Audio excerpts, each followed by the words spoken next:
538,000 asylum seekers were granted protection status in the member states of the European Union in 2017. Most of the first-time applicants came from Syria and Iraq. Germany accounted for 31% of all first-time applicants. It was followed by Italy, France, and Greece.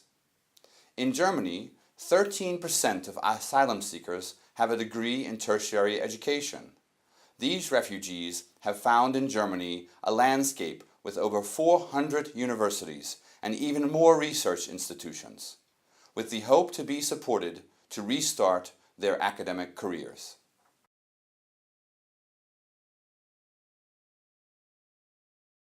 In this video handbook, we have collected a series of topics and voices explaining the path, the difficulties, and the support they receive to overcome them, in order to be able to restart the career of a researcher in danger.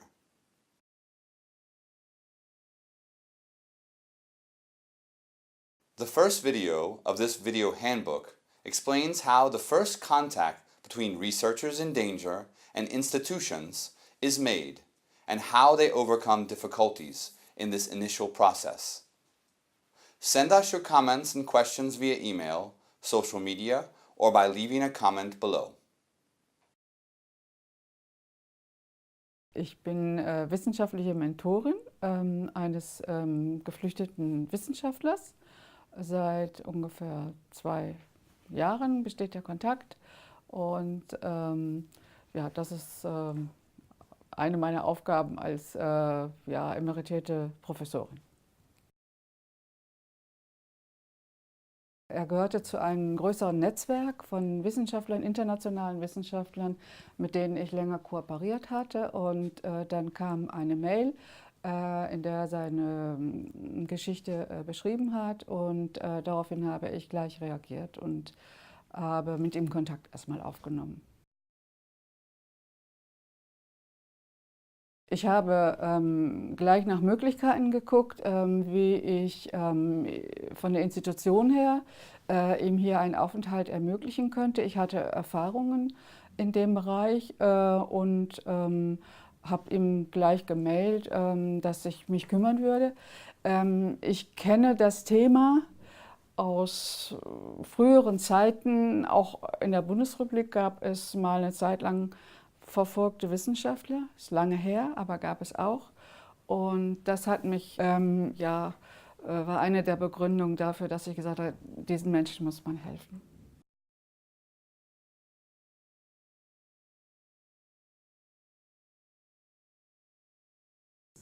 Ja, ich wusste, dass eine gute Möglichkeit ist, erstmal eine Gastdozentur in unserem internationalen Gastdozentenprogramm zu beantragen.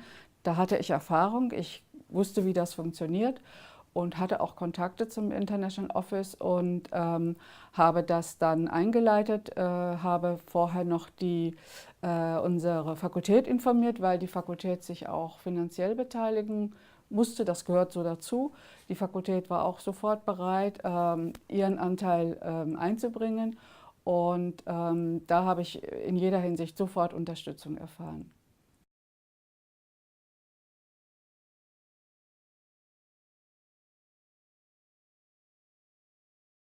Ich weiß nicht, ob es an allen Universitäten so ist, aber hier an unserer Universität gibt es eine große Bereitschaft der Institutionen, auch auf unterschiedlichen Ebenen, sich für gefährdete Wissenschaftler einzusetzen, sich sofort an die Institution wenden und alle möglichen formellen und informellen Unterstützungsmöglichkeiten zu recherchieren. Und ich bin eigentlich sicher, man wird sehr schnell auf Angebote stoßen, die hilfreich sind.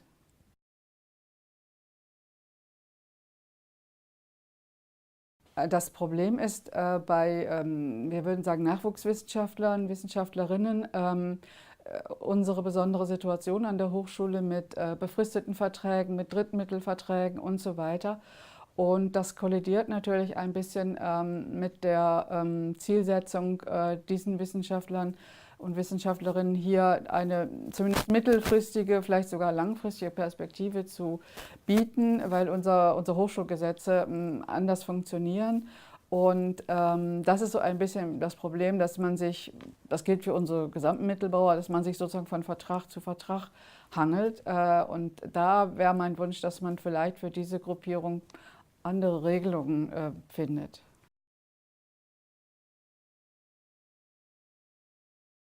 Naja, es ist sofort wichtig, das hat der geflüchtete Wissenschaftler auch gemacht. Also man braucht Curriculum vitae, man braucht die Publikationen, also man braucht Informationen, in welchem Fach er jetzt tätig war, um so ein bisschen Passungsverhältnis herzustellen. Also das war wichtig, das hat er auch gleich gemacht. Und das ist so eine Frage dann, die man klären muss, wo dockt er sich am besten an?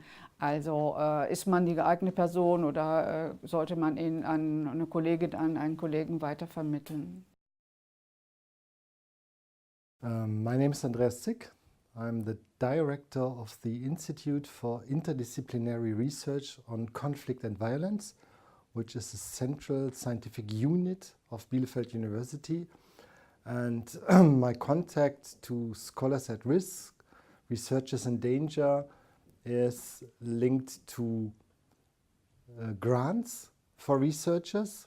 We have a researcher who receives a Philip Schwartz grant, but it's also linked to doing research together with researchers in danger. I'm directing an institute who's doing empirical research, so we link the researchers to our empirical projects.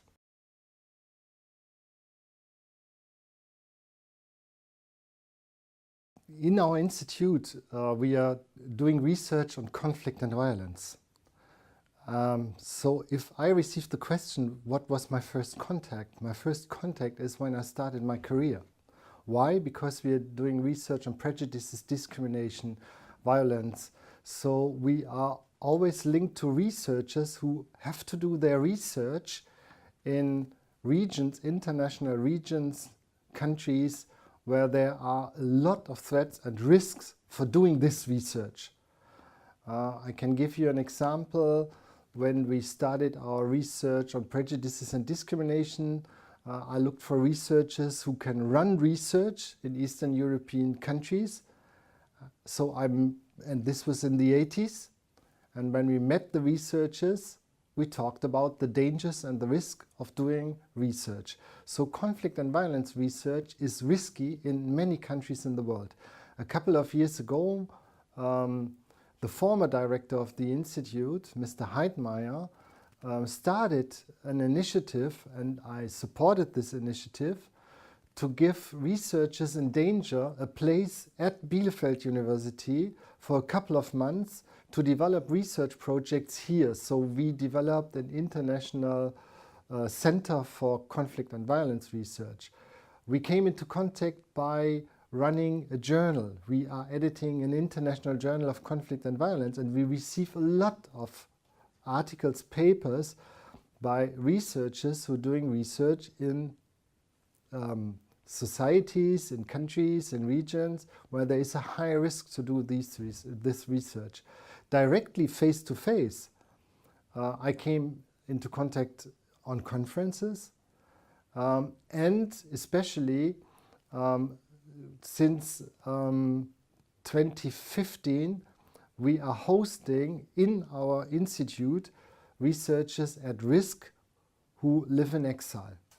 So directly supporting exiled researchers, this is what we are doing since 2015, and the contact came via mail. We receive every week a mail request from a researcher who wants to leave the country because doing research is too risky, living is too risky, looking for a place somewhere in Europe where they can do their research in peace. I take every request very serious. You have to know that we receive a lot of mails from Africa, from Pakistan, from Southeast Asia. And most colleagues believe these are safe countries. But it's requests from researchers who want to study sexism, discrimination, violence, conflict from groups, societal violence, First of all, I take them very serious. Second, I look for someone who can help if I directly cannot help. Most requests I answer immediately that I need a bit of time to understand the request, to find concrete help. A lot of people send mails to me with the wish, I can immediately come, don't care for money, don't care for living conditions, I will come and then we will see. But I know from hosting researchers at risk that it is much more complex. The living conditions have to be there, it's not easy, so I try to take it serious and then I look for help. Sometimes I approach you in the international office, I look for a supporting network who can help this person.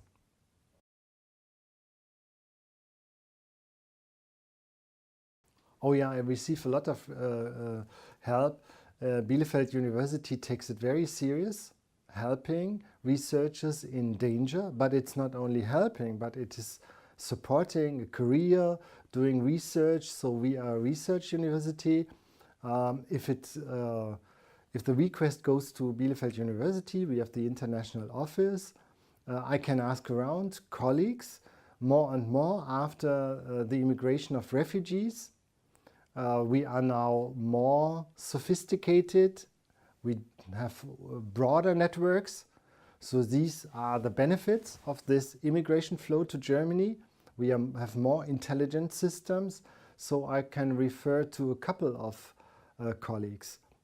The problem is to really differentiate the urgency and the risk, because some have severe risks, immediately need help, and we receive more and more requests from colleagues who have a lower level of danger. So the risk assessment is something which is critical, and I don't have a definite answer. This is an open question to me, how to estimate the risk if I receive a request. But I have a network and we are working in a network, and this is the only way we can help. If you host someone, you need to know that as soon as this person is here, this person needs a network, a social network, an academic network. So you need yourself a network.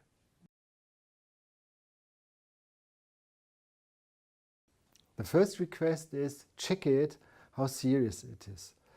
How high is the risk of this person asking for a request? Ask what this person wants and what this person needs. We are in a global world. We receive requests to leave countries from everywhere, from nearly everywhere. Now more and more it's Russia, China, so big regions. So, and try to understand the risk.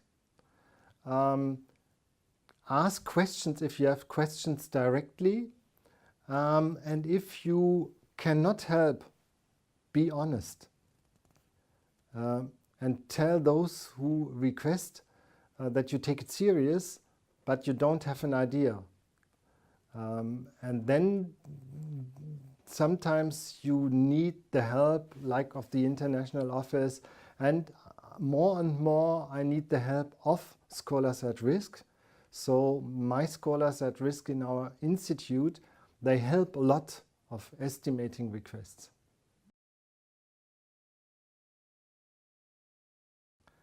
The biggest challenge is to create a network for the researchers. In my institute, I can link them to research projects, I can link to colleagues, and this is what we are doing very strategically. But researchers being in Bielefeld need a life. They need all the conditions for a regular life. They need support in language training. So I need this, and I need to communicate about this.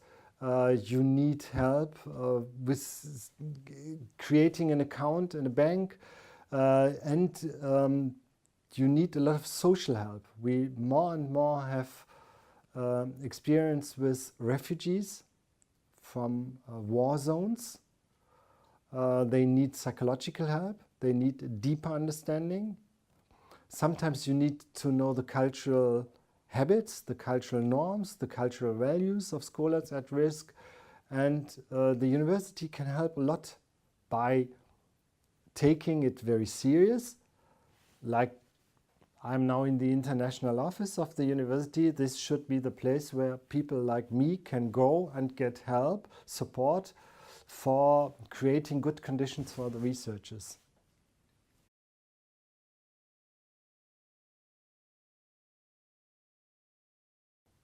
More and more I learned that in the first contact you need to elaborate together with the researcher who is in danger a perspective which is very concrete, which means you have to understand if this researcher in danger has a plan.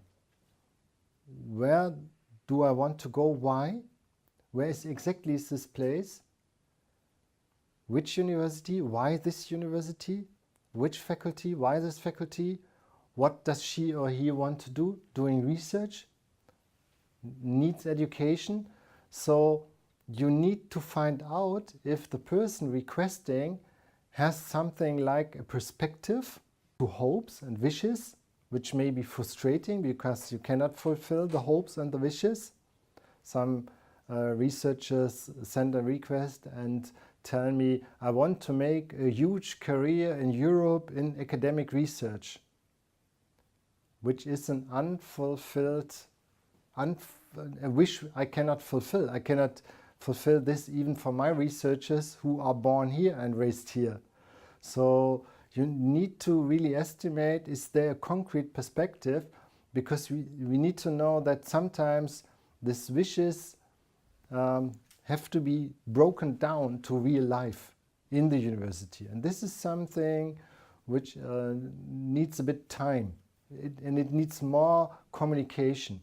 In the beginning I made a lot of mistakes. So I received requests, I want to do research on conflict and violence, I would like to stay in your institute and I will do everything what you want, and I will want to have a big career as a professor in Bielefeld. And I sent back, hey, this is a very good idea. I don't do that anymore.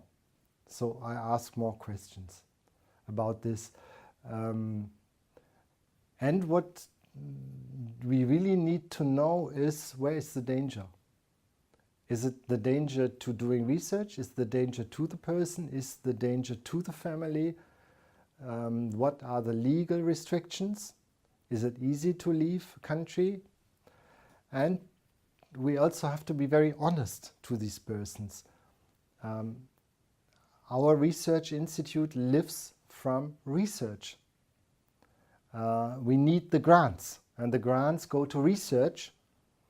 And if I don't have the possibility to get a grant for scholars at risk, more and more the situation is better. But if I don't have these grants and these possibilities, I have to be honest. So I cannot simply say, yes, come, and then we link you to a research project which is not created for helping researchers at risk. But this is something which is, the situation is much better today, because now the German Science Foundation, they have their special grants helping us to do research together with researchers in danger, which was really great. It was really very good. Volkswagen Foundation, they offer special programs. We have the Philipp Schwarz grant. So more and more the foundations detected this possibility, and this makes my life very easy, because I can offer concrete help. And what we also have to be honest is, not every researcher who can say from her or himself, I'm a good researcher on conflict and violence, is a good researcher on conflict and violence. So the educational differences sometimes are very high. So you have to think, what does this person first need to become a good researcher and then to get the grant? My name is Ahmed. I'm from Syria and I'm a sociologist. I'm working at Bielefeld University as a sociologist. Yeah.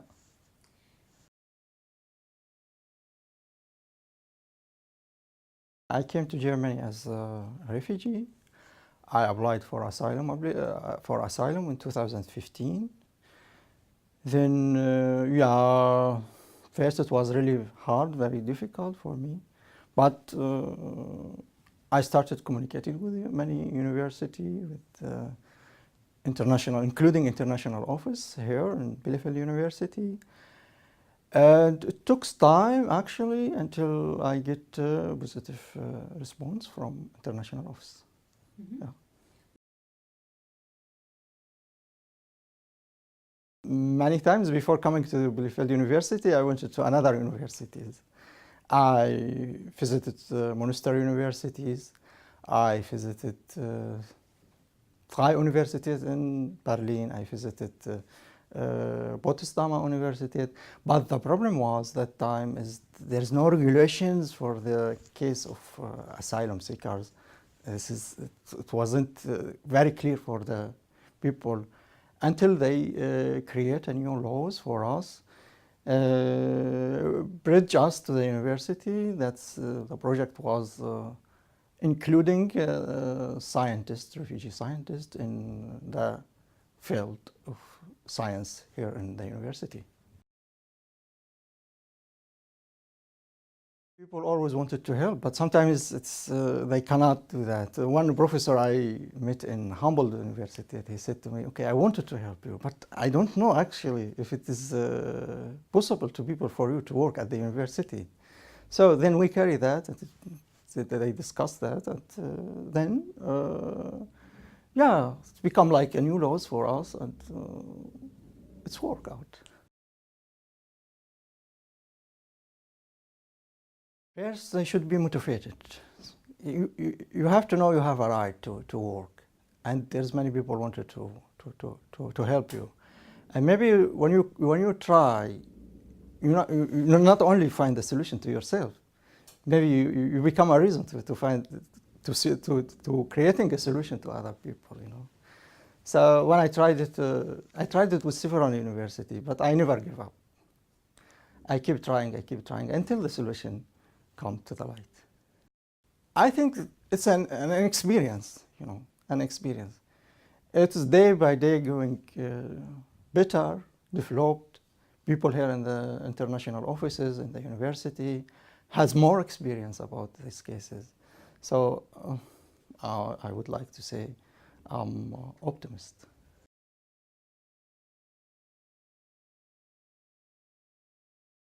Inside me, I believe in this democracy. I believe in this system. Always inside me.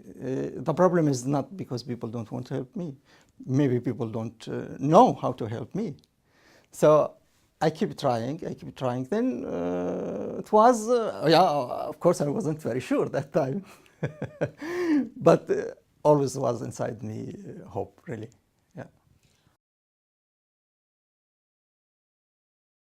My name is Eleni Andrianopoulou. I work at Bielefeld University and I coordinate the project BRiDGE, BRiDGE for Researchers in Danger Going to Europe. In Bielefeld University, I work for international researchers and researchers at risk, providing the central services of the administration to relocate them and support them in their new tasks.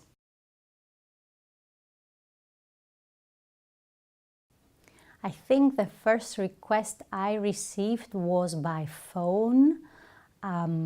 It was a colleague by the Euraccess, who was working in the Euraccess Bridgehead organization in Bonn. So we are part of a bigger network in Europe called Euraccess, with service desks and service centers in all over Europe. and the national contact point is in Bonn, and he asked me if I could help, if I could support or advise a researcher who was in an asylum camp somewhere here in the region. My reply was, yes, of course, I will help, I will do what I can do. I can talk, yeah, tell him to send me an email with his CV, please, and his research interest. Since then, so this is, I think, 3 years ago or even longer, since then I have been receiving a lot of requests by researchers in danger in their countries, in their home countries, but also already displaced to Germany or to other places in Europe. The requests have been pressing many times, so yeah, there is actually a rise on request or an ongoing requests all the time. Since then, I receive about, yeah, 1 request per week. In the very first 10 requests I had much more time to deal with them, and I was trying to support them in all ways. As the requests came more and more and more, I had to select a bit better where to put more effort and where to perhaps advise to find another colleague in Germany or in the network, in the European network, who could help them more than I do.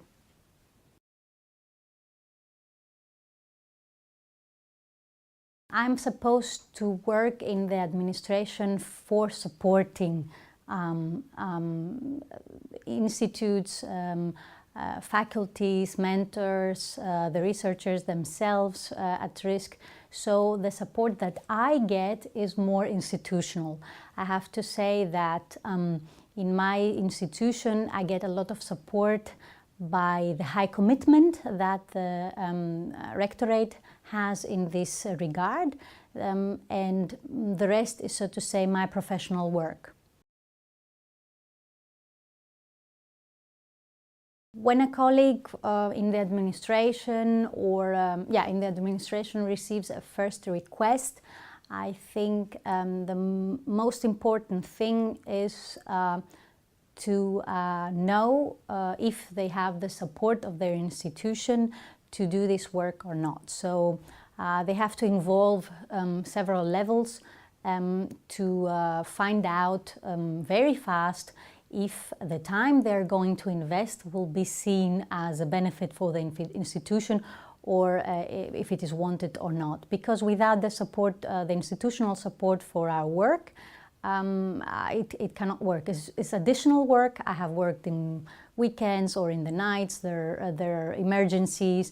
This has to be backed up by an institution and an institutional board who wants to do this work.